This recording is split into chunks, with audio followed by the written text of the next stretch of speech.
most difficult things that I find in my special education law practice, Julie, is when a family calls me or I'm already representing the family and the student has been placed in a hospital for psychiatric reasons. It's a tough thing to see. It's a very difficult time for any family to go through, especially the child or the adolescent who's also hospitalized. And so we want to bring some clarity as to how to go about it when your child has been hospitalized for psychiatric, emotional, or behavioral reasons.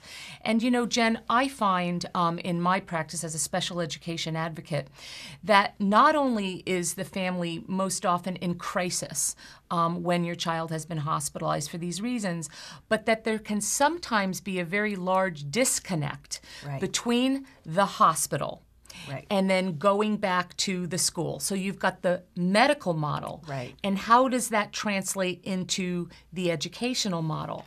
And so this whole area that we're going to talk about will hopefully bring clarity to how to go about that. It is so confusing, and one of the reasons is that there is an eligibility category under the IDEA, the Individuals with Disabilities Education Act, referred to as an emotional disturbance. In some states, they call it a serious emotional disability or an emotional disability. It has some slight variations in different states. Depending on the state you live in. Right, but that's the federal language, is an emotional disturbance. And what I find so often is that many families have no idea that if their child's education is being adversely impacted by an emotional disability, that is in fact special education, provided the criteria are met. And what I think is really, what I'm finding over the years is that this eligibility category is probably the most undetected and underserved population of disability in my experience. And part of the reason is not even knowing what to do from that first crisis onward, and that's what we're hoping we can help with. Not to mention the fact that unfortunately in this country there is still some shame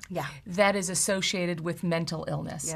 And I think that probably contributes to perhaps the fact that it's underserved, because many times families are ashamed and they don't even know if they should tell their school, and they may in fact keep it from their school thinking they're protecting their child. And so this is a very tough area to navigate from that psychiatric hospitalization going forward. We're going to give you some tools about that. I think the other reason this is an underserved population is that many students who have emotional disabilities also are very bright and do well on standardized testing.